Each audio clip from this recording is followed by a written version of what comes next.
There are 206 bones in the human body. 207 when we talk about Deadpool and Wolverine.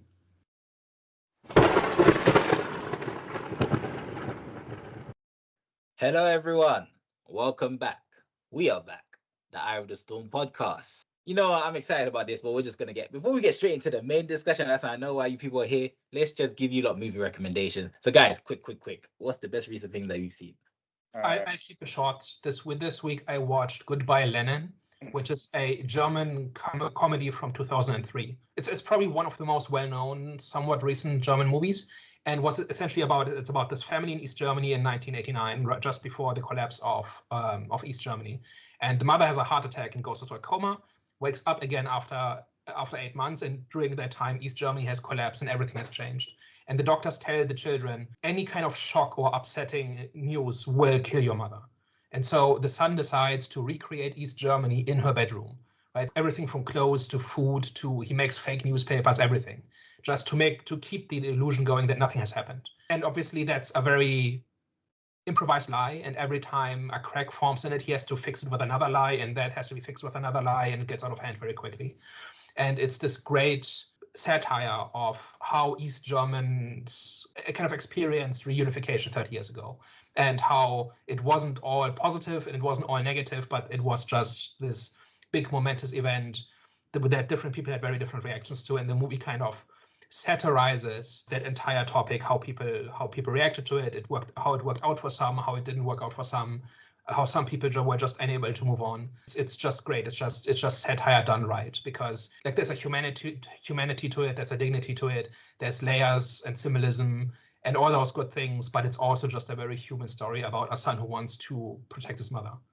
And it's just a great movie. And if you want an insight into kind of German culture, especially that piece of history, you could do a lot worse than Goodbye Lenin. I binged Supercell this week. This was so much better than I thought it was ever going to be honest. I thought it would be just like the kind of typical black kind of like gang film that you get in like London or whatever, with like a bit of superpower sprinkled into it. And I was wrong. And like in no way is this like kind of like a Game of Thrones or anything like that, but it was just damn good. It was just like so enjoyable. And basically like the basic premise of it is that, you know, these sort of 500 people have had sort of these superpowers in them sort of activated, almost like in like the Inhumans, where like sort of a certain gene in them sort of kind of awakened. And one of the characters has time traveled to the future and has seen that his girl that he's recently proposed to is dying in 3 months. And he has to sort of bring together all these 5 different characters to try and stop the threat that's sort of going to come against them. Essentially, in doing so, he's kind of sort of having to try and find these people, which he sort of only has a first name for. Each one of the 5 characters has something interesting kind of going on in their lives, and then obviously they then add the superpower element to it, which they didn't sort of kind of expect or sort of happen, which then adds further complications to what's going on to their life.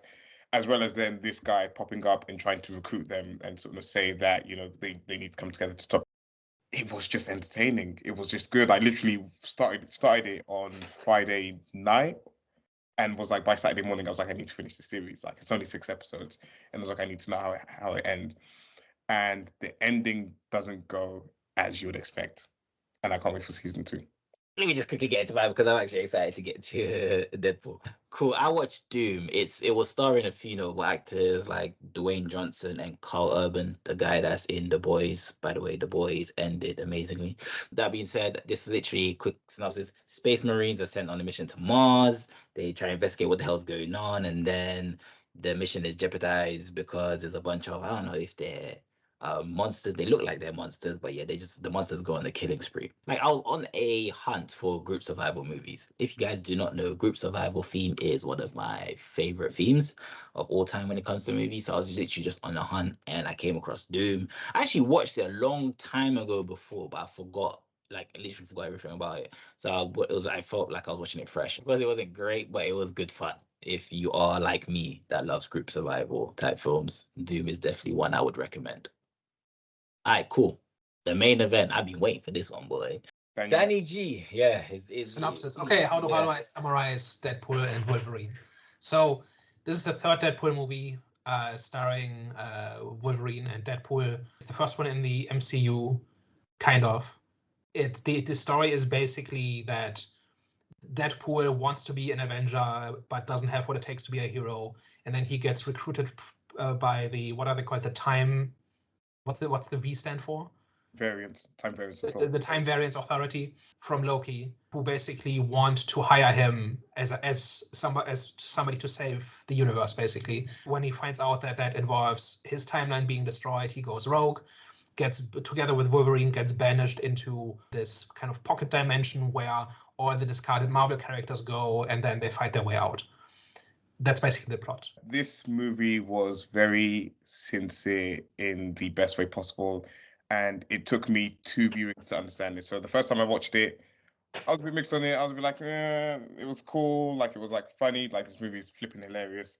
This movie has one of the best openings as well to sort of any comic book movie. I've literally been singing the song and doing that dance all over the house for the past couple of days. It's literally brilliant, and literally the action in it is amazing. But I remember the first time coming out, I was like, I didn't get the point of the movie, and the plot felt weak and the villains felt weak. It just felt like glitz and glam without any real substance to it.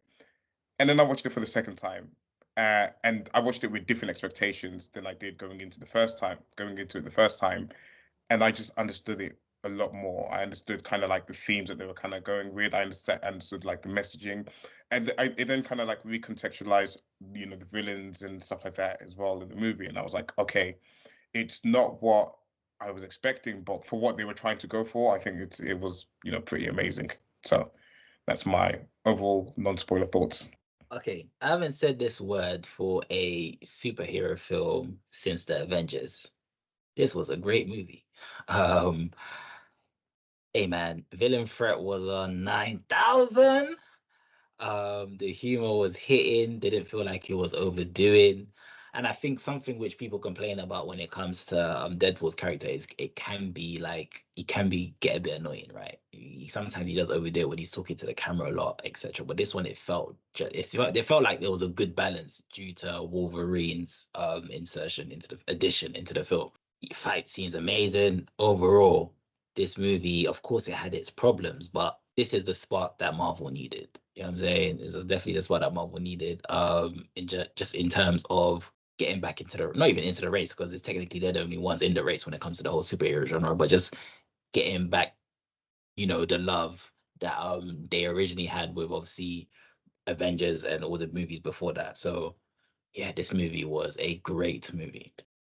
So for me, I generally don't like multiverse stories. I think that it's possible to make good ones, but you're fighting an uphill battle, and Marvel specifically has not used that conceit very well.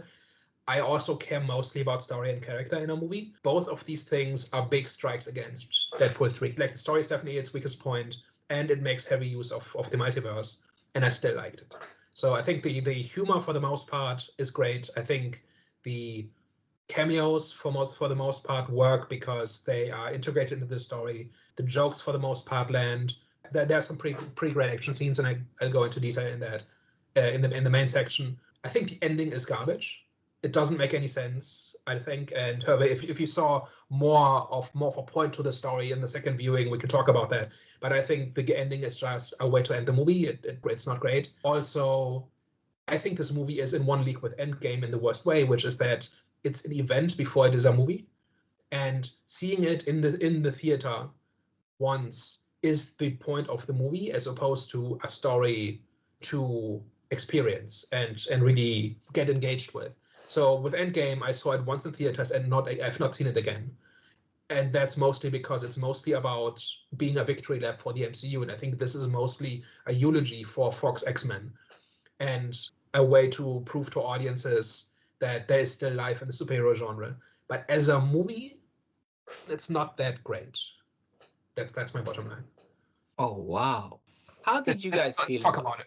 Yeah, let's talk about it. Which I'm finding it. Okay, so how did you guys feel about the storyline? Because personally for me, right? Because you lot are saying I don't know. No, I mean, Daniel, you're saying for you, it wasn't like a great movie. But for me, in terms of like the storyline, it felt very fresh. And the reason why I felt like it felt fresh is because of the addition of the multiverse. I do get sometimes the multiverse can get a bit annoying and it can get saturated, right? But surprisingly for this one, I felt like it expanded just the universe of Deadpool. And I'm surprised I actually enjoyed the addition of the multiverse, because it, like, obviously the film is like, it started off kind of like a small film, like Ant-Man, for example, right? Is a small film. So then the whole addition of the multiverse in Ant-Man, it just ruined it per se for me. So that's why for this one, I thought, okay, it could have the same effect that I had on Ant-Man. But I thought like this was actually, it just made the film better, is what I'm trying to say, for me personally, regarding the storyline. So how did you guys actually feel about the storyline? What Daniel kind of like said there in terms of like it being like almost like a eulogy to Fox is essentially what the movie was meant to be. And then if you think about within sort of kind of like what happens in the movie as that, like a lot of things sort of make a lot more sense. Skipping all the way to the sort of like the, you know, kind of like the start and the end of the movie, you know, you've got Deadpool trying to sort of join the Avengers, essentially, and that's kind of like a metaphor. Like a lot of the movie is, you know, super meta, but essentially that is Disney's picked out Deadpool as the only salvageable thing from Fox, essentially. So he's like super excited to be, you know, trying to join the Avengers, but then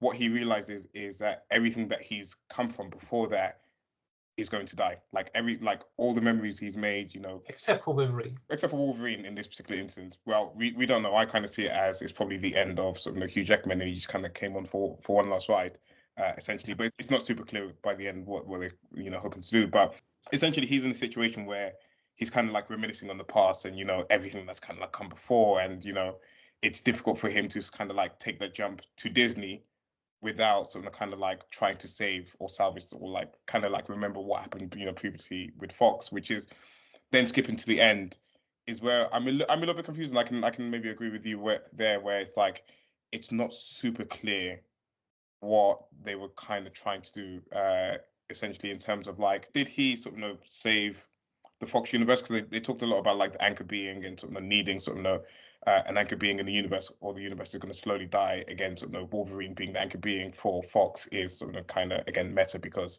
he was the main sort of, you know, attraction of sort of the X-Men universe, or sort of, you know, of the Fox movies. Which makes no sense, because that means Logan and Deadpool are in the same universe. Which no. Yeah. But moving on from that. But like kind of like moving on from that. So in terms of like the ending not making complete sense to me, because it then said that the act that they did at the end when they kind of like stopped Cassandra Nova, if that's her name, kind of revitalized and did something completely new to the universe, essentially. But then it doesn't really explain whether that means kind of like, if we're talking meta, does the Fox universe survive and sort of everything that came with it, you know, kind of like move forward with it as well? It's not clear. Essentially, to me, it's not clear. Are they trying to usher in a new set of X-Men?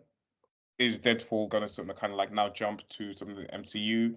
Is he gonna be part of like the Marvel Cinematic Universe? My expectations are he will, but the ending just didn't tie the full story together. And again, you know, I kind of jumped from the beginning to the end, and we'll like kind of touch on some like everything in between there. That's the only part I was confused about, is what's the next step and where are we going from here?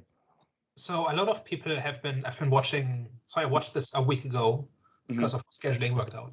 I've been watching a whole bunch of reviews from different channels since then, and most of them, the consensus seems to be that, well, the story is garbage, but it's just a way to get from one joke to the next. And I think that's kind of underselling it. I think for the first 3 quarters, I think the story pretty much makes sense, and actually really like, what's that limbo dimension called? Because I didn't watch Loki, so I didn't know any of that stuff. It's the Void, right? Yeah. Working the cameos into the story in the form of the Void is genius, because that gives you a story reason for digging up any old character that you want, right? And it's not just people showing up just randomly, right? Like, there's a reason for all of these characters to be there, including Gambit, who was born there, which was the funniest joke in the movie. I think this whole thing about Deadpool wants to be a hero and he doesn't have what it takes, so he gets hired by the big corporate entity to save the universe, and he can't do it alone, so he has to dig up Wolverine from his grave. All of that is really obvious metaphor, right? Including, and also the Void about this is where all the discarded characters that nobody wants anymore goes, right? All of that is kind of obvious metaphor, but the metaphor stops working halfway through. Like, once they get to the Void, it stops mattering. And I think one of the reasons why I consider the story so weak is that the ending does not pay off that whole idea. When you think about what really happens in the end, right? So I think the TVA, I think, stands for Disney, right? They hire Deadpool to save the universe. They have sinister motives. They don't care about people, right? It's very clearly Disney, right? But there's a rogue faction within the TVA who are everything that's bad with the TVA. The Deadpool and Wolverine stop them, and then everything is fine. Is that the subversive satire that we've been promised? Or am I reading too much into it? And then at the very end, they basically save the world by working together, and everything is fine. That's kind of lame. And also, I'm not sure that the symbolism. I think the symbolism doesn't work, and you kind of have to ignore that it's there at all in order for the ending to make any sense. Like you said, you saw more in the movie the second time you saw it, right? Like, did you have the same interpretation, or am I missing something? Or no, I had the same interpretation. I think more so on my first viewing, I was kind of looked over the whole sort of it being a Fox eulogy, and then sort of how that contextualized a lot of what was happening in sort of the first part of the movie. But again, I'm sort of like with you in terms of like when I was thinking about the ending and sort of the impact of it and sort of what it all sort of like really meant, is where I was more so lost. So I don't kind of disagree with what you sort of like said there in terms of like how it falls a little bit flat. And I think that the story and the metaphor work up until that point. And then they didn't know or didn't care to do anything with it. And I think I wasn't the only one who expected Deadpool to go into the MCU timeline or merge all the different ones into the MCU. So, and that's why there are no mutants or something. Like I'm sure I wasn't the only one who expected that. And they do nothing of the sort, right? They have not touched the MCU timeline at all in the movie. No.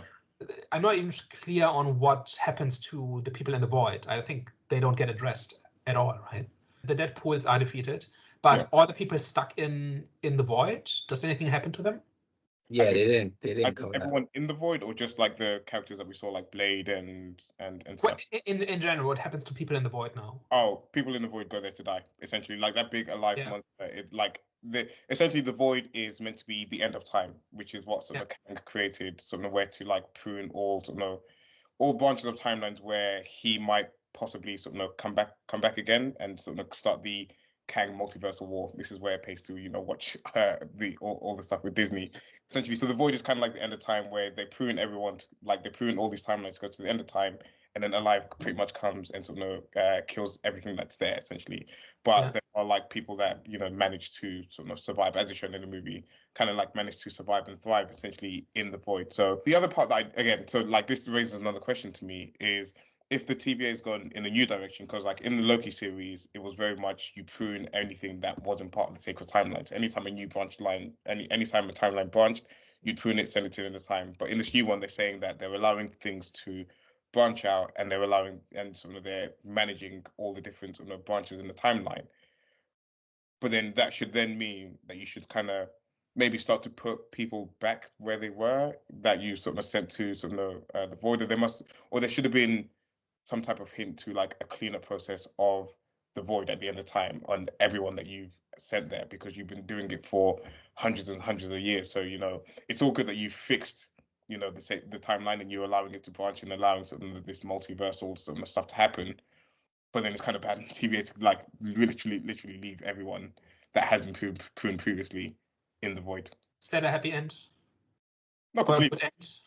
No, but they're not. Well, we don't know if they're left there, because Deadpool did ask if he can. He asked the lady if he can do something about it, as in like get them out there. For the characters we saw, I'm assuming that they've been taken out. So like Blade, Elektra, and Gambit. And we obviously saw X-23, Daphne Keen's character, part of the dinner table there. So she was clearly saved from it. But it raises the question about everyone. I think it's kind of skipped over. Right? There's no explanation of what happens to the Void now. No. Okay. Well, I'm trying to understand, what is the problem with the Void though? Because I'm trying to get what is the issue that is. So I like the Void as a story device for just excusing cameos, that sort of thing. I think I like that part a lot. My larger point is more what the movie actually accomplishes by the end, and whether that's a good story. So the Void seems like an unjust place, right? But the Void isn't there because of Paradox. The Void is supposed to be there, like the TVA, like it's part of the TVA's plan, which means all the people who are there belong there. And it's good that they're there and they're not going to be rescued or anything like that. And I'm not saying it has to do that. I'm just it feels a little bit cold, kind of, and not heroic to leave them there. But doesn't that kind of fall in line with the whole Deadpool universe? As in, is that in character for Deadpool? No, as in like, because in terms of like Deadpool movies, it's very cold. Like it's got the humor, right? But it's dark in a way as well. It's like dark comedy in a way, right? So, but it's a story about Deadpool learning and Wolverine relearning how to be a hero. What actually, like now that you're saying that, what actually should have happened at the end of the movie is he should have not only just saved the people, like the cameos essentially that were in the movie. It should have been a recontextualization of the Void and sort of kind of like changing it into something else. So, so it's not a case of just, this would have maybe like tied the story together better if it was like not just a case of, okay, we're like celebrating everything that came before, and we're not just like discarding everything that Fox had made, essentially, and it's still like, being celebrated. It was still a moment in time, but then there could have been a bigger metaphor on, that there shouldn't really be anything that discarded, like even like the ugliest thing that's in there, and Dogpool, that annoying dog that was in the movie. That's like one of the things I disliked about the movie. But it should have been like maybe a bigger metaphor of sort of how the corporates are sort of are quite quick to sort of like maybe like discard or like get rid of like certain things that don't particularly work. You had like famous case with sort of Warner Brothers where they completely scrapped the Batgirl movie from coming out, essentially, even though that probably would have been a bad movie or whatever. But it could have just been a message about preserving history and preserving sort of the work that people have done before, as opposed to just kind of like scrapping and moving on. And that will like even tie to like the DC universe, or like the Man of Steel and this and the other that came before. Like, may not have like had the best reception, but there'll be people that loved it. There'll be people that loved it, people that hated it, and it should still be celebrated for what it did. Yeah, and that's also in a movie that goes out of its way to celebrate Marvel, right? Mm-hmm. Like the end credits as well is just one big nostalgia trip. Mm-hmm. And I'll be honest, it worked on me, right? Okay. Like I'm watching these movies for 25 years, and on balance, I like them a lot. Mm-hmm. And just seeing these 25-year-old characters and actors and just scenes, I realized what the movie was doing when it was playing this happy music and this nostalgia reel, and it worked. And I didn't care that I was being manipulated; it just worked. So you have a movie that is really big on the nostalgia, and that is really big on how heroes matter. And then we have this kind of rushed ending that doesn't accomplish anything. It basically says everything is the way it's supposed to be. I don't know. It sticks out. I'm not saying it has to be any one particular thing, but it does stick out a little bit. And I don't understand why they did it, because they could have Deadpool smashing the TVA could have been. I don't know that they still need them in some way. Or I think they already got reformed once in Loki, right? Yeah. So, but maybe not do that again. But something, right? Like it seems odd to me. Mm-hmm. Question. So the Deadpool that we were watching, was that the original Deadpool, as in from the same universe as Deadpool 1 and 2? Or was this a different Deadpool? Because I was confused how the girlfriend came back to life. The whole issue with him being in trouble with the time variance. No, actually, it wasn't because of that. Actually, it's because the universe was dying. But they did touch on it in the movie when he was saying, "Oh, is it because at the end of Deadpool 2, he uses Cable's time machine to like kind of go back in time and save his girlfriend? Because she does die, and then he completely retcons it. And then there's a whole like, what's it called again? Where he's just like the montage of him like just going around, just like fixing things that happened in the past, so like killing himself when he was like getting the Green Lantern role or whatever, like shooting the Deadpool that was in the X-Men Origins Wolverine, I believe, where they completely like sewed his mouth and completely like butchered the character in that. That's why she's still alive. How did you guys feel about the dynamic chemistry between Deadpool and Wolverine? Best part of the movie. Those two just work. And Hugh Jackman is clearly having a lot of fun. Ryan Reynolds is having a lot of fun. Getting the slightly edgier version of Wolverine is fun to watch. Like this variant gets a little bit monotonous after a while, but like Wolverine, I think just works.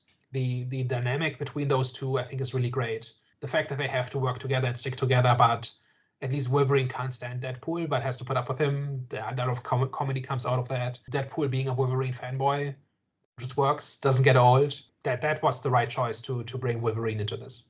And then you have that excellent scene in the car where Deadpool says that he's made an educated wish, and then you have Wolverine completely tear him down, and actually like someone finally shuts up Deadpool for a minute, and then they have like that epic fight in the car. But that, like, literally that scene, and I know that was like one of your concerns, Daniel, that you didn't know whether Wolverine would feel like it would feel tired, like Hugh Jackman playing the role again would feel tired, but I felt like he was like super energized for this role, and like that scene just like was just amazing. Like seeing that twice in the cinema was just brilliant. Like the way he delivered those lines in that car was just perfect. And then Deadpool like not saying anything for ages and then being like, I'm gonna fight you, was just perfect. That was literally perfection. That was actually the moment where I thought we were gonna see an evolution in his like personality and his character. I thought, okay, this might be the moment where we actually see a serious Deadpool. Because of course you see bits of serious Deadpool, especially when he's with his girlfriend. But when he's with a character like Wolverine, or when he's just with other characters beside his girlfriends, you rarely see Deadpool being serious. So when he just ended up saying, I'm gonna fight you now, I was like, okay, yeah, he's back to being Deadpool again. But yeah, that moment of silence, like, oh crap. Are we gonna see him break down? Or are we gonna see him just, you know what I'm saying? Like, what are we gonna see? So yeah, I definitely like that part. I think the really strong part of this movie is definitely the character stuff between Wolverine and Deadpool. There's not a lot of somber scenes, but the ones that are there, I think, generally work. And it's not just, let's say something sentimental to balance it out. I think it really quite works. Like that whole thing about Deadpool appealing, like his plea to Wolverine, where he says my entire universe is in this picture and I can't save them on my own. I thought that was a strong line as well. I think as well, because obviously they have such like contrasting personalities. So like whenever they did interact in the film, it just made those moments more memorable for me. How do we feel about the humor? Because I think that's something which we were kind of like scared about in terms of Disney gonna kind of like, are they gonna kind of like dumb it down? So how did you guys They feel did about make a it? joke about that, right, with the cocaine stuff. Disney has one rule: we don't talk about cocaine, and so the entire movie they won't shut up about cocaine. Crap. Yeah. And about how they can't talk about it. Yeah. Yeah, that was a neat one. They had a very risky joke in there as well about the Boy Scout, about something about like being touched by like the Boy Scout leaders or something like that. And I was like, okay, that one got like an ooh twice when I watched it.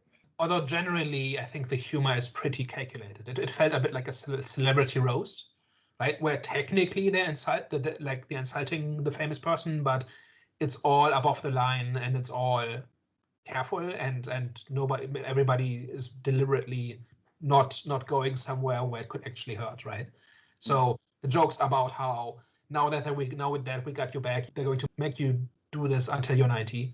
It's an obvious joke. A few others, right? What were your thoughts about his old joke about the multiverse just not working at all? Yeah, this whole thing like multiverse not a great idea or something like that, right? Or has its ups and downs, or welcome to the MCU, you're joining at a low point. Those are all very obvious jokes and very calculated. It's not actually Disney coming clean, or it's not an actual change in Disney. I don't think. I think those are things that had to be there. And they could have made a lot more jokes that actually have actual edge to them that they didn't do, right? So, for example, they didn't make a joke about She-Hulk, which they could have, for example. And that one would have had real edge, right? Because that one would have upset some people. I'm not saying it has to be any one way or another or anything like that. But if you want to actually satirize stuff and actually go somewhere where people are challenged, then making a joke about She-Hulk would have been the way to do it. Or about how Elektra is the reason why there weren't any female-led superhero movies for 15 years, right? And in my head, I have a joke that you could make in that situation, but like they didn't mention it, right? And the joke is essentially they are in the temple or at that ruin, and they make the plan about how to attack Cassandra. And then Elektra says, okay, let's go. And then she goes, and Deadpool holds her back and says, well, let me go first. I don't like it when you leave. That would have been a joke. And that would have been actually like challenging the audience, like saying like that would have been a joke about the audience that not everybody would have liked. So they were very careful to not upset anybody, including Disney, with the jokes. And I'm just saying everybody's giving them credit for being brave and for like laughing about themselves, but it's very Disney, isn't it? Okay. I thought it was hilarious. I thought a lot of this movie. There were some funny ones in there, right? Yeah. Like I'm not saying they were bad jokes. I'm just saying I'm not giving them any credit for kind of almost crossing the line. But they never do, is my point. Yeah. They never actually do something where you say, oh, that's going to upset somebody. I think they kind of got away with it by making the inappropriate jokes more insulting towards themselves. Self-deprecating jokes, basically. Yes. Yeah. And the banter was a bit witty. So I think they said, okay, you know what? We can't go OD with the disrespect because some of our audiences will get offended. So let's find a way to kind of like, let's find the in between. And although people were happy with what they said about DC in this, when obviously we got the Henry Cavill cameo. Yeah. Well, it's to make jokes about somebody who's not in the room, right? Yeah. But I thought it was a fun cameo. It was a fun line. This whole thing about, hey, just join. Like, why do you join us? We'll teach you better than the jokes down the road. Fun joke, but yeah, also safe. I will say, I know. Again, none of this was like crossing the line, but everything to do with Gambit was just flipping hilarious. It was great. Like, yeah. No, literally, like the way that he was speaking, like and the way that Deadpool just like never understood it, and obviously like the whole joke about like the dialect coach and stuff like that was just so funny. And then of course like the whole like self-deprecating jokes that he was like making as well. It was just anytime like Gambit was like speaking or interacting with Deadpool, that was literally brilliant. Also things like he was born in the void. It's a great joke. I mean, I'm not saying that all like there were no good jokes. There were lots of good jokes. I'm just saying that there are good jokes in this movie. There are no brave jokes in this movie. Yeah. How did you guys feel about the supporting cast? Did you feel like they enhanced the film?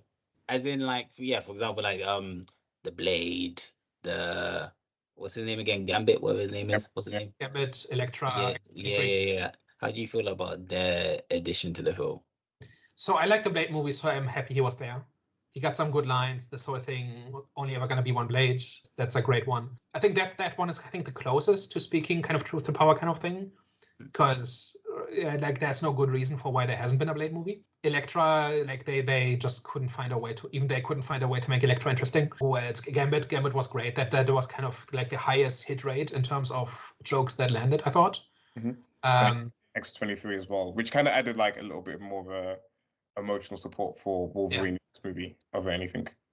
Yeah, she didn't do very much, but like she had good presence. Somewhat less intense in her fights than in Logan. Like, she really goes to 11 in Logan. Maybe it's because she's smaller and so it looks more impressive. Generally, the fights I thought really had a 50-50 hit rate. There were some that were really good and some that were kind of mediocre. In terms of ones that were good, like I liked the Hyundai fight, inside the van.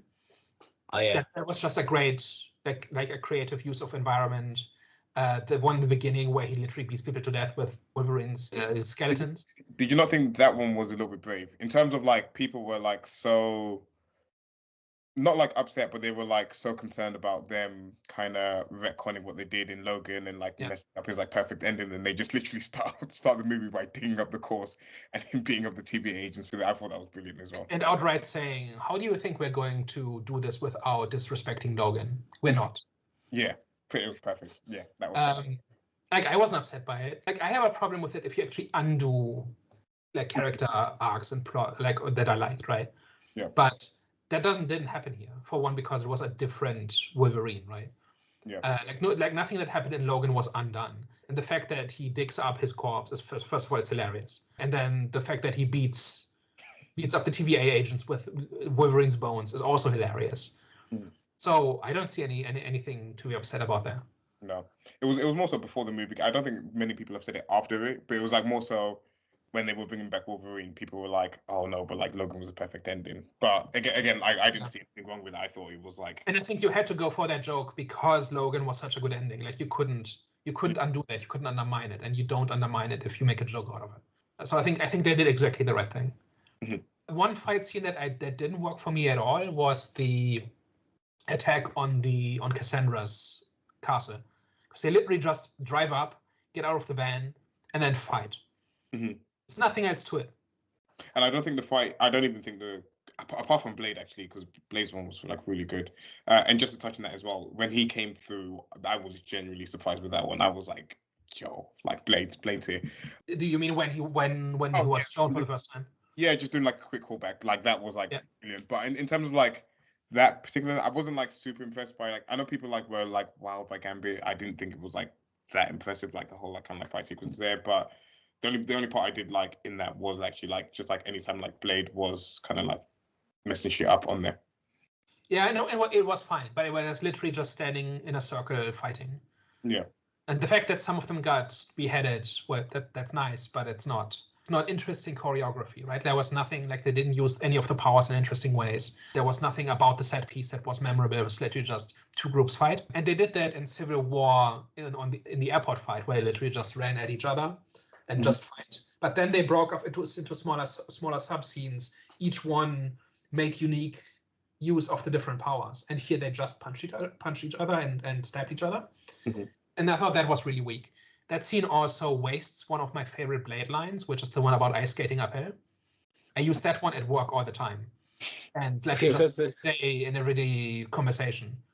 And the fact that it's fine that they used it. I like they should have used it, but they used it in the worst possible way. Like it didn't make any sense in context, and it kind of got drowned out by the music, and didn't like that. Could have done it better. Wow, you guys really didn't like that scene. My problem with it is that it's just a fight. There's nothing to it, right? And yes, like Deadpool and Wolverine have to get into the lair, and they have to confront Cassandra, and that's all fine.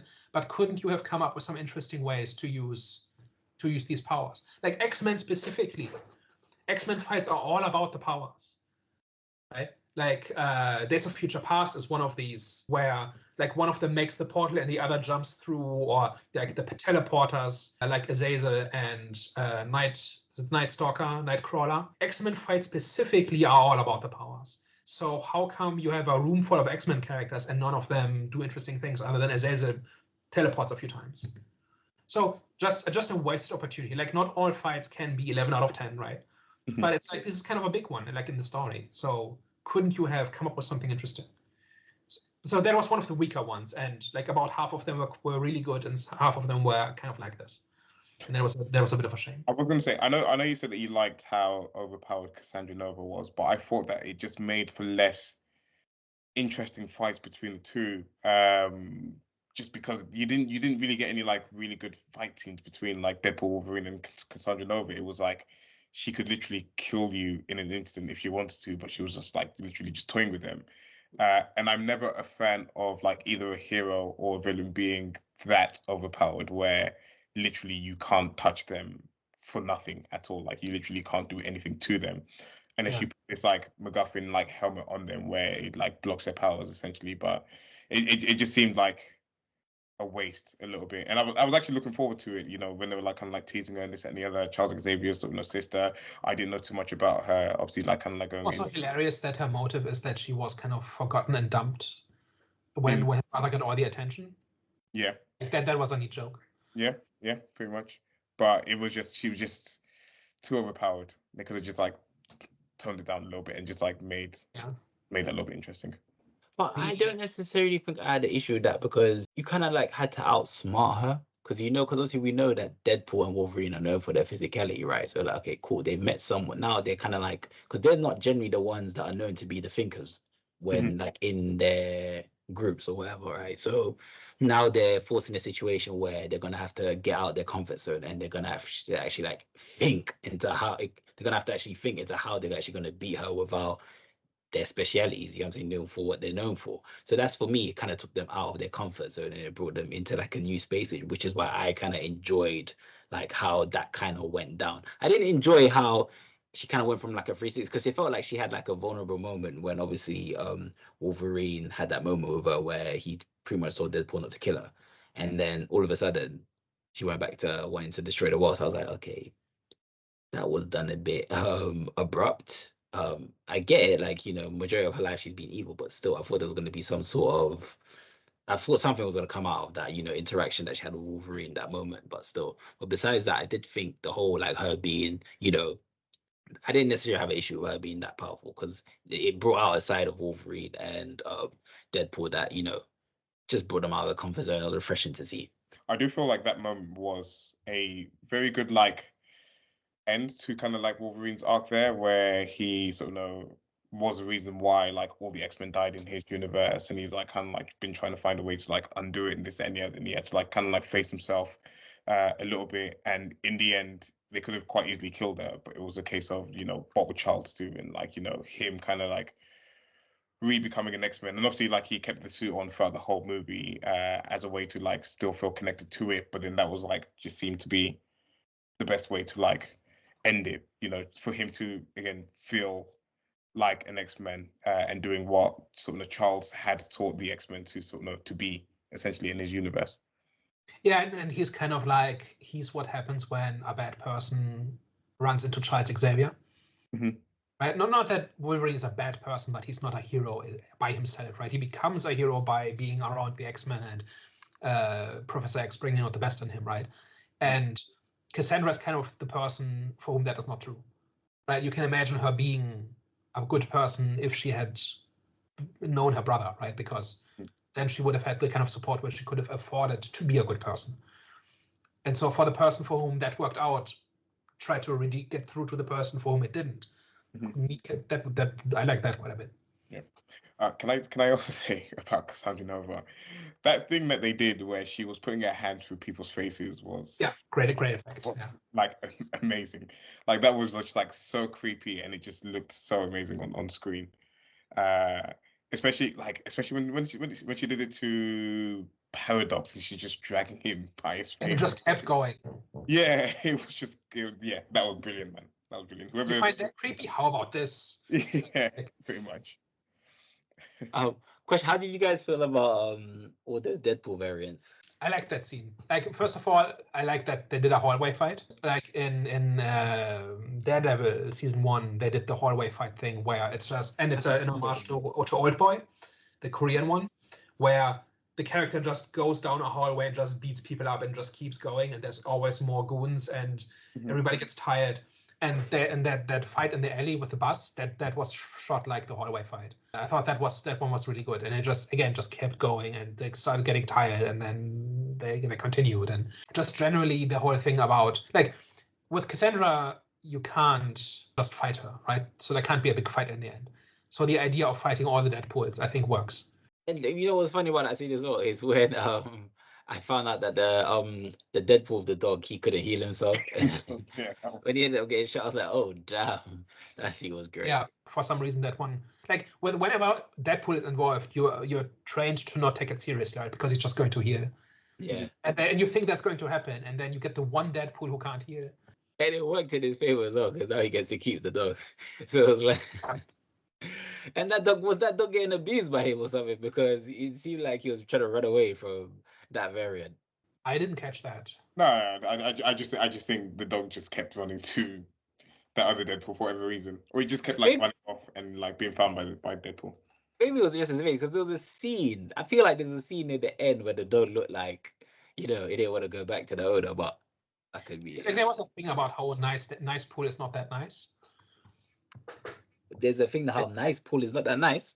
Yeah, like there's this whole scene where he comments about how attractive Lady Deadpool is so short after having her children, and how that has to do with the regeneration powers. And then Deadpool says, that's not a very nice thing to say. And Nicepool says, oh, it's fine, I identify as a feminist.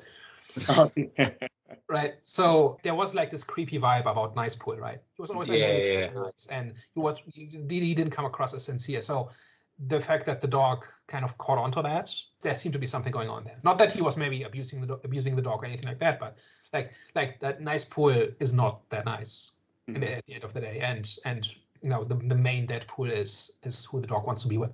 Okay, so question. I think this is going to be one of the most important questions of today's discussion. What does Deadpool vs. Wolverine mean for Marvel? Well, we don't know.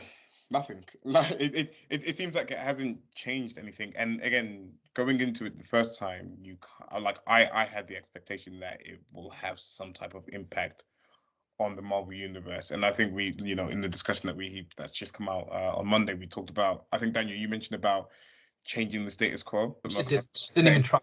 Yeah, it literally didn't. And again, that was like the problem I had going into it the first time watching it. But then watching it for the second time, I was okay that it didn't do anything to the Marvel universe, because it wanted to be what it wanted to be in terms of like it being almost like a quick hello to the Marvel universe through, you know, for Deadpool, but a nice goodbye to the sort of like the Fox universe and everything that came before it. So I was more okay with it, you know, the second time round.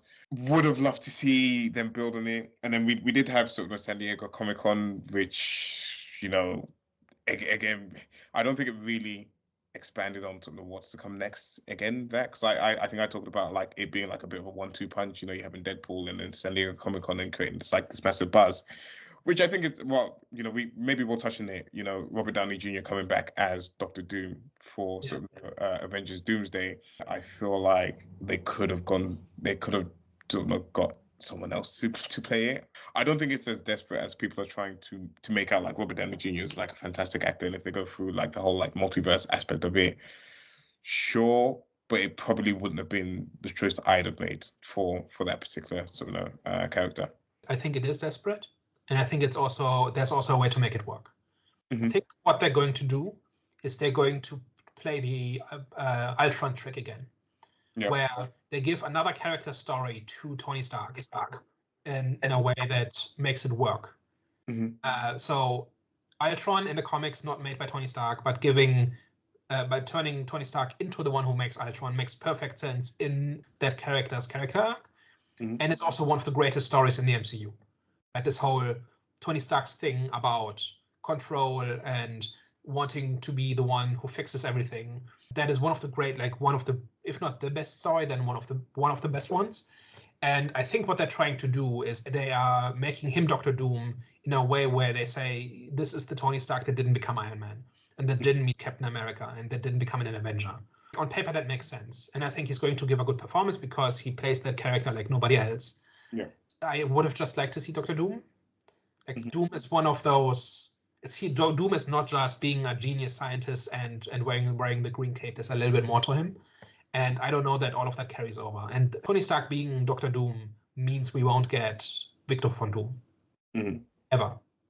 What I'm scared of with Marvel is kind of what Disney did with Star Wars, where they're just like revisiting some of the like the same periods and like kind of like rehashing and bringing back like similar characters. Granted, he's playing a new character here, but it's going back to what's familiar as opposed to seeing what didn't work, understanding what didn't work, and then still trying to move forward and still trying to take a risk, as opposed to, and you can say that this is a risk, you know, bringing back Tony Stark, like you know, in your opinion, it's sort of it's desperate for them to do so, but it's for me, it's just a shame, and I feel like you said, you know, I'm not a comic book reader, but everything that I've heard about Doctor Doom is one of the greatest villains of all time, you know, period. And as a person that loves villains, as a person that loved Thanos, if people were saying that, you know, Doctor Doom is like levels above this, I would have loved to have seen an authentic version of this, as opposed to a supposed Tony Stark variant. And he's also not been done properly twice already. Yeah. And this was a chance to just get it right, finally. So I think Well, generally... is he human? As in, like, is Doctor Doom like human, as in like Iron Man human, or... He's like one of the most powerful. He's like a super scientist, sorcerer kind of guy who's basically a foil to the Fantastic Four, and he's one of the big Marvel villains. Like if you had to pick one, like Doctor Doom would be on the short list. Isn't there a comic? Is it Secret Wars where he just rips Thanos' spine out of him or something like that? I think I've seen it in like a YouTube video or something. Or he just completely kills Thanos or like punches the whole thing. I can't remember how he kills him, but there's basically a panel where he just completely destroys Thanos in like one punch. I'm not a huge comic guy. Like I've read a bunch, but not to that level. I don't know if Doctor Doom did that, but he's the guy who normally would have outsmarted Tony Stark. Mm-hmm. Right, so it's really hard to do that character really justice because you have to write this resourceful genius who is always 3 steps ahead of everybody, and to bring this kind of back to Deadpool a little bit. Like Deadpool, I legitimately expected Deadpool to actually do something with the MCU, and it really didn't. Right, almost all of it is Fox stuff, which basically means, like Jonathan, you earlier asked, what has Deadpool meant for Disney so far? And the answer is about 450 million. And I think there's a little bit more to it. One of them is that it's making a bunch of money, and this will crack $1 billion. Like I checked local theater admissions for my local theater, and they're almost sold out a week in advance. People are showing up for this. Yeah. And I was the theater I'm traveling in Germany visiting family. And the theater was basically me, a bunch of Marvel nerds, and my parents. which was an interesting contrast. They laughed 3 times, so that during the movie, so the movie does have something for people who haven't seen the last 30 movies. But this is basically the nostalgia trip, right? This is not just for Fox, but in general, and it does not look forward at all. It does. Like, it's a movie. It introduces nothing new. It doesn't resolve anything. It doesn't create a new status quo at all. It does tease one thing, and that's the scene where he's at the TVA and he sees himself on the ground and Thor's holding him, Sure. and Thor's crying, and that pops up several times throughout the movie where he like kind of wakes up out of his sleep and keeps saying like God of Thunder, or like has like this like whole thing of like Thor. So it's teasing that there's something. Him having a crush on Thor, that sort of thing, yeah. Well, maybe. Oh no, but I mean, to be fair, that's like that was the joke, right? That he's really happy that Thor will save him one day because he has this, like he's. You think I didn't receive it like that, because he said like Thor was holding you and Thor was crying, and he was like, oh, why is Thor crying? And they were like, oh, quickly like move away from that, like let's like cut off the screen, basically, kind of hinting that there's like. But it was like a fanboy moment, like he was excited to see Thor and like that sort of thing. But that was the only thing, right? But I was gonna say, was that like its film purpose though, to move the film forward, or rather to kind of like regain the interest and trust of the audience, as in like, okay, we can still make good movies? Because remember, you said that this film felt like a Endgame type of film in terms of like it felt like an event rather than something that has replay value, right? And you're right, actually, kind of. Well, actually, no. I would watch this film again. I would watch this film again. So personally for me, I do feel like it's got replay value just in terms of like the enjoyment factor that it provides for me. But in terms, for me, it does as well feel like it wasn't a film that was meant to like move the story forward, but it was a film to just regain trust from the fans. Because for a very long time, we've been slating Marvel. We said these guys do not know how to make a movie. It's freaking rubbish. They've just been giving us rubbish. But now there's actually like the reactions, like everyone's excited about Marvel again, and I think that is what its main goal was. I think there's a few different aspects to it. One of them is, number one, it's making a whole bunch of money after the last 5 in a row not, right? That's important in terms of what gets greenlit in the future. It also got people just having a good time. Right, like people gasped and laughed, and like in my theater, and that is not a reaction I got from very many movies this year. Like as in the audience I see seeing that kind of reaction in the audience. I think the main point of this movie, aside from generating goodwill, is also it's the audience celebrating itself. It's like everybody who showed up clearly had seen all the movies before, and they knew all the references, and they clapped at the right moments, and it's not just a big validation of it's good to be a Marvel fan. And I think that is kind of the primary goal of this movie. Like, it's not supposed to tell a great story, and it's not supposed to be very memorable, and it's not supposed to move the status quo forward. It's supposed to make people feel good about Marvel. And I think on that front, it's succeeding, like by leaps and bounds. So can we say that? So would you consider this film a failure then? No, I was gonna say no. Like based on like everything that you said there, it's doing everything that it's meant to be doing at the moment. Yeah, like exactly. It does what it wanted to do, which maybe wasn't what everybody wanted it to do. But I think it's definitely a success. I think it also could have kind of cleaned up the MCU a little bit. Like if any movie could, it would have been this one. Sure. In terms of the whole multiverse thing and everything, name it, and it could have been fixed in this, right? With very little effort. I think it's just noticeable that they didn't try. I'm not concerned because Deadpool is Deadpool and Ryan Reynolds is Ryan Reynolds, but it didn't completely answer how he will interact with all the other heroes. Of course, he's still going to be the Merc with the mouth, but this is in an R-rated movie with sort of Wolverine and someone that he has like sort of great chemistry with, but how would he interact in a world with sort of the Fantastic Four or like Thor or like Spider-Man and stuff like that? And I still can't completely see it. Sort of him, how he completely fits in, but very, very much eagerly anticipating him being inserted into someone's movie. I would love for him to just pop up in a random movie, even if it's for like a cameo or whatever, just kind of like see how he fits into the MCU. Notably, everybody in this movie talks like Deadpool. Yeah.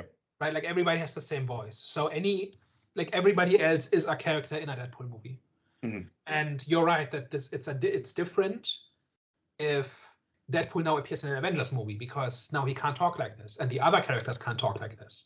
So I think pretty much the only chance they have is to really tone him down. And he can't curse, right? He can't be that brutal. Like, I don't know what that looks like in a regular MCU movie, and I don't know if that's going to happen. Personally, what I would like to see is, you know how in the later DCU they kept putting in Wonder Woman cameos? They did nothing. Do that with Deadpool. He just shows up in a scene.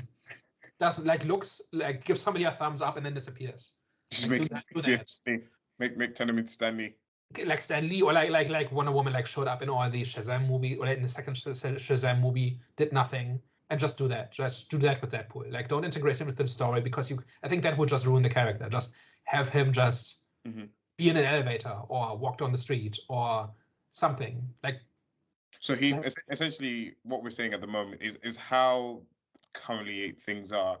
He couldn't be one of the leaders of the new Avengers that are being formed.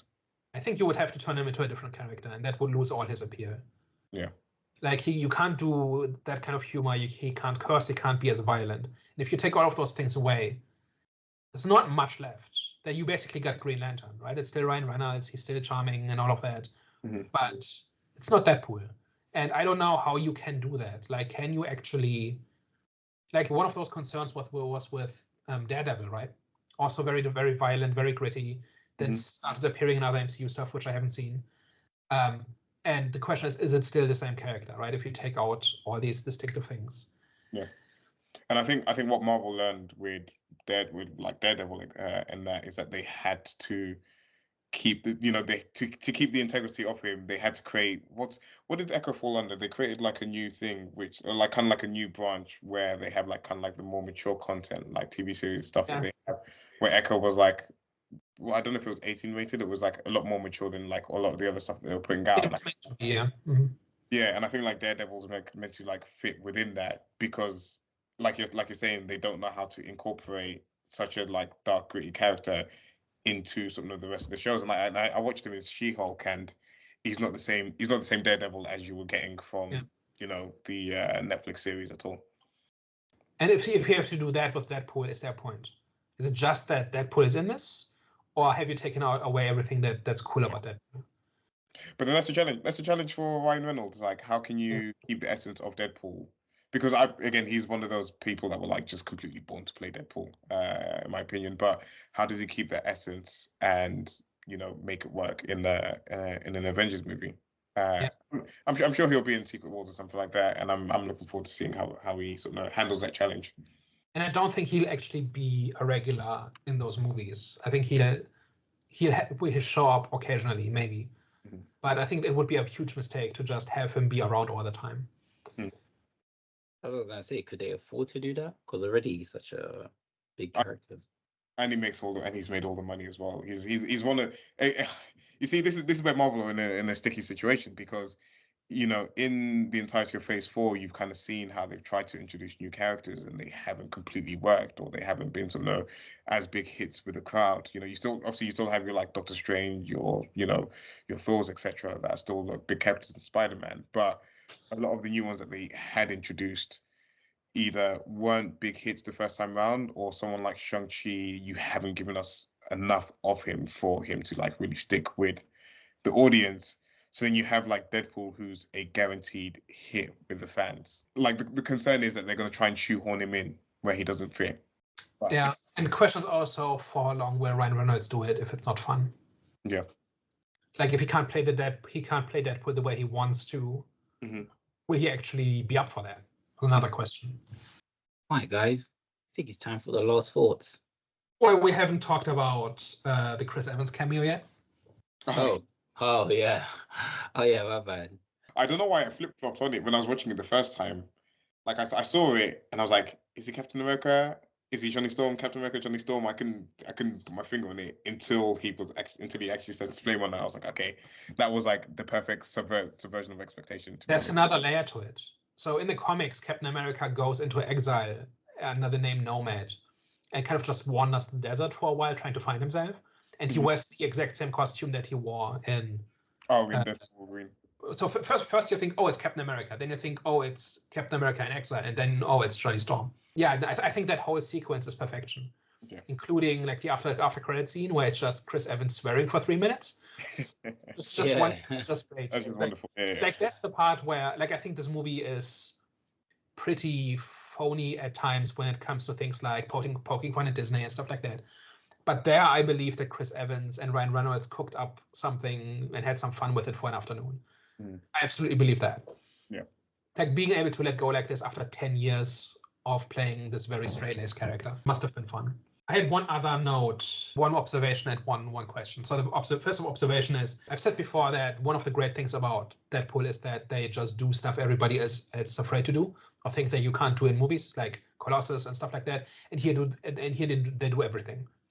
Right, they just do comic book accurate Gambit and all sorts of minor characters that you never thought you'd see or jokes you'd never see, and they just do it and it just works. I mean, even put Wolverine in the suit, which Fox didn't do. The suit and then the helmet. At the end. I just love that they are just like if there's satire in this, it's that they without commenting on it are just doing all the things that everybody has been saying for 25 years are not possible. And they just do it, and it looks effortless. So I enjoyed that part quite a bit, and I like that in the first two Deadpool movies. I love how they poked fun at the fans as well that wanted comic book accurate Wolverine, and they showed how ridiculous it would look if he was actually like that short. Basically, I think that was brilliant as well. Yeah, and then my last note I had was, I think if this does anything, it's that you can just tell let's just make one-off movies that are very different from everything else. I think this would have been an opportunity to update the MCU a little bit, and we've talked about all of that. But given that it didn't, I think this is a really solid standalone movie that just does its own thing, and you can like it, and you can watch it, you can have fun with it, and you move on and you watch something else. And this shows that the MCU does not have to be one size fits all. Like you can have different movies with different tones, different styles for different audiences, and it's fine, and it works. I hope they learn this lesson from that, where they will just, whether this is the thing that gets the Blade movie greenlit or something else like it, just something that stands on its own. It's somehow connected to the main thing, but it's not. It doesn't have to be for everybody. It doesn't have to fit into the big master plan. I really hope that comes out of this. Because it's like this doesn't really play by the rules, right? This doesn't really advance the plot. It doesn't seed anything or anything like that. It doesn't do any of the things that we've come to expect from MCU movies in that way, and it's still good. It still works, and I hope that lets Disney give these movies a little bit more breathing space, where not everything has to be completely styled through and completely optimized and it doesn't have to be this giant jigsaw puzzle where everything slots into each other. That's my last point. Just go back to the opening scene. I know I mentioned it already, but that is genuinely one of the greatest opening scenes of a comic book movie. That is genuinely stuck in my head. Anytime that pops up on my timeline on Twitter, I have to stop and I have to watch it like over and over again.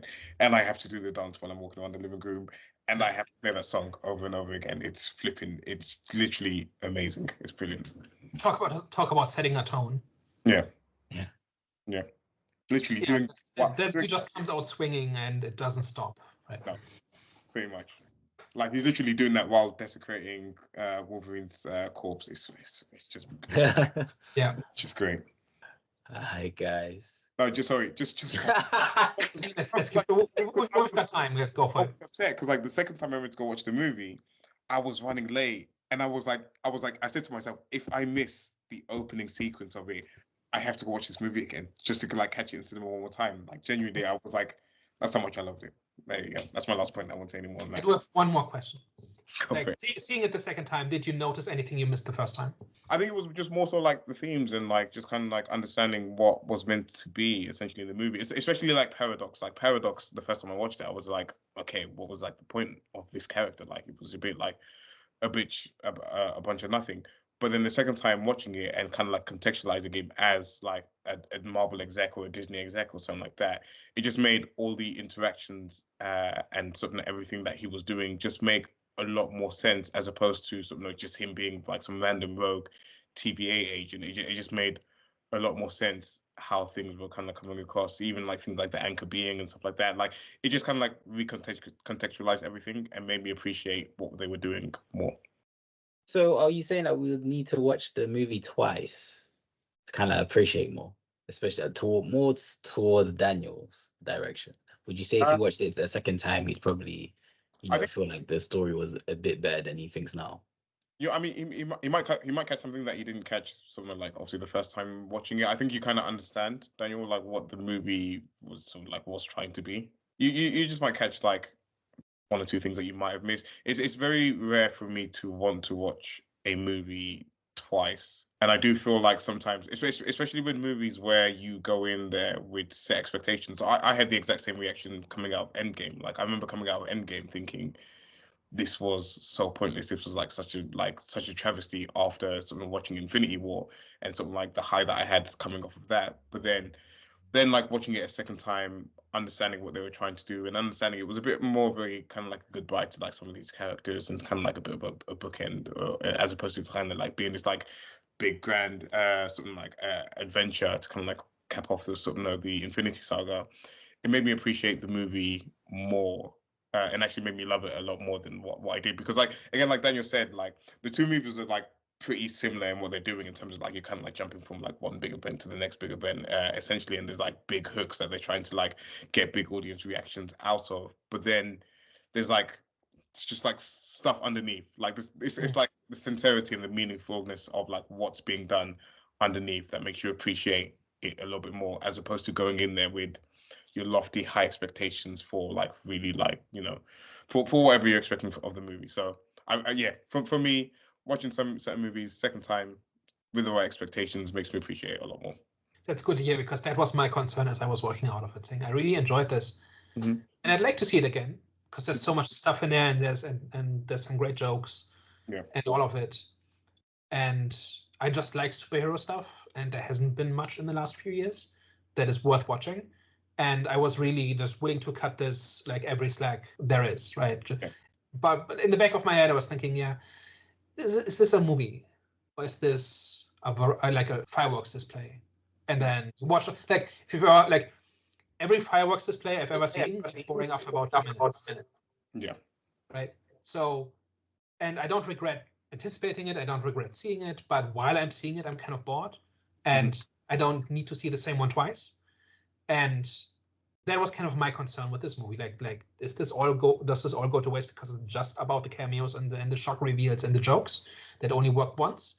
But like what you're saying kind of makes me a little bit more optimistic that actually, this is much like this is as rewatchable as the first Deadpool movie, for instance.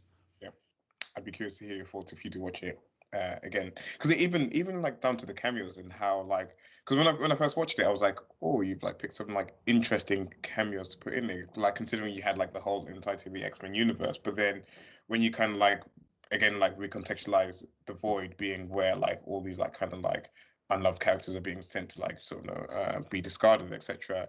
And then of course it would be these characters in here, and then again it makes sense as to why Cassandra Nova is saying that I've never had a Wolverine before, because Wolverine's way too way too loved and way too important to be in in the void. Essentially, it's quite curious that she had like a few Charles Xaviers in there. I didn't see those.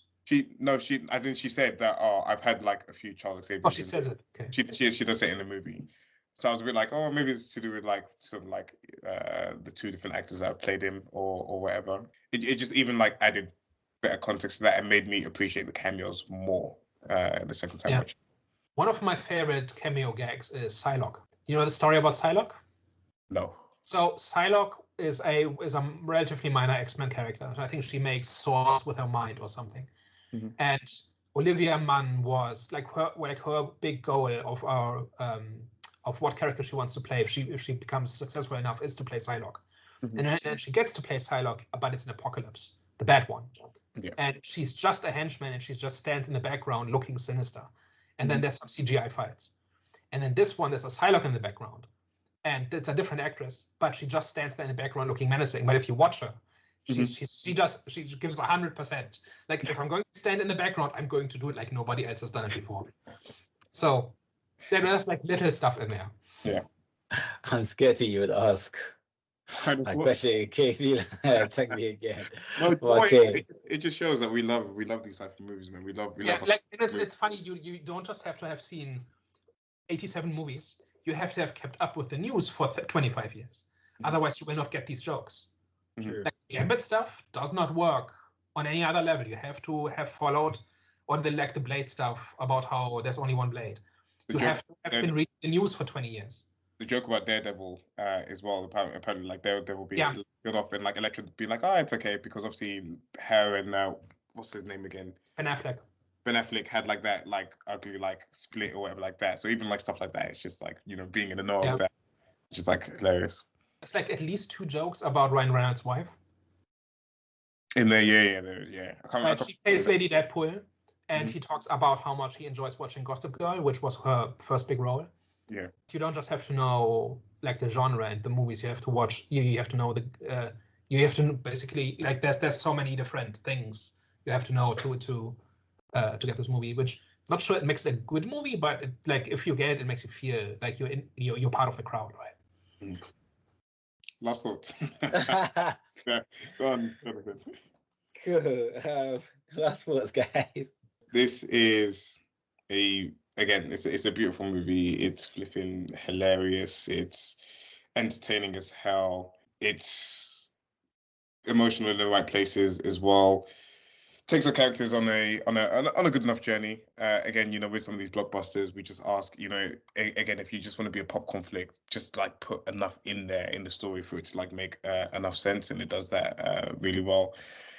And it's just a great time in the movie, and it's a good send off to the Fox universe, and it actually made me want to go back and watch some of these on the older Fox movies. I've watched most of them, but it made me kind of want to rewatch some of the ones that maybe like had missed, like some of the earlier X-Men movies, for example. And yeah, it's just good superhero fun, which I love. So I think you have to meet this movie on its own terms. Right, which means it's not just a meta raunchy comedy, or it's not just a Deadpool movie. It's also like a celebration of the genre and these films and the community and the culture surrounding it. And if you are up for that, I think there's a lot to like in this. Beyond all of that, it's also just this proof of principle that we've talked about, that it is possible to make us like a competent, creative, passionate superhero movie in 2024. And I think that is by far the most important thing about this movie. I'm not sure it will age that well. And I think about a year from now, there will be a reappraisal where people will say, actually, no, it's not that great a movie, and they will go into all the plot holes and whatever else. And I think that there will be something to that. But it's more, like we've said, it's more of an event, and it's more of a celebration of the entire thing, not just Marvel, not just Fox, not just X-Men, not just the MCU, but everything surrounding this. And for that, I give it a maximum effort out of 5. If I even say mine, wait, you give it a maximum effort out of 5? Yeah. That's an interesting rating. What does that mean? I've not explained any of the others. I'm not going to start now. Okay, cool. That's actually I've never actually asked you about your other ratings, but this one I was like, that's interesting. But wait, did you give your rating? 9.5 out of 10. 9.5. Oh wow. We'll go high, man. What the hell do you rate Dune? Higher than this. It's gonna be higher than this. If this is 9.5, Dune's 10 out of 10. Dune's a 20 out of 10. I don't think you gave Dune. I think you gave Dune 9.5 or something like that. Yeah, but okay, like I'm reevaluating that score. Dune's a 20 out of 10. This is a 9.5 out of 10. Good. All right, cool. For me, I think Deadpool served its purpose. It's given the fans hope, you know, that is going to be an upwards trajectory when it comes to, you know, just what's to come. Do you know what I'm saying? Even though there wasn't, I do agree with what everyone else was saying, there wasn't like really in terms of like the conclusion of the film, there wasn't like any inkling on there being a continuation or like, you know, as in like what's going to happen next. But, you know, in terms of just like the whole feeling good about Marvel, it's achieved that. And I think that's what they really needed, because they were, after Endgame, they were in a terrible state, in my opinion. Of course, they had moments, especially with like Spider-Man, but still, overall, after that, you know, the movies that they were dropping just wasn't good. So I think Deadpool definitely, in my opinion, I think it saved them. Just for now. Obviously, we're going to see what comes next. Obviously, it's the Falcon or Captain America Falcon, whatever his name is. But we'll see how that goes. But I think it definitely served its purpose. And for me, it was a great movie, man. I had a great time. I'm gonna give this film a 8 out of 10. I will say, I know people say it's like the first great movie since like such and such. I feel like people gloss over how great Guardians of the Galaxy 3 was. Oh my God, I forgot about Guardians of the Galaxy. Lord have mercy. Sorry, that's an exception. Sorry. Yeah, Sorry. I know that's an exception or whatever, but it just seems like everyone always forgets it, and I'm like, no, that was one of like the best Marvel movies post Endgame, or Wait, even that was- forget that that's one of the best pop Marvel movies period out of like everything that's come out of it. I have to watch that one of these days. Oh, you haven't? Oh Nope. no, that one's brilliant. That one. That came out in my apathy phase where I said, well, it's Disney, so it's trash. Oh, And man. it's on my list definitely to watch it soon. I would love to know your thoughts, but that one was brilliant, man. I love that one. Hi guys. Well, thank you very much for tuning into today's episode. Thanks for tuning in with us. Please let us know your comments down below. Let us know your thoughts. Let us know anything that we missed. And of course, don't forget to like, share, and subscribe. All right, guys. We will catch you next week. Au revoir. Ciao. Bye-bye.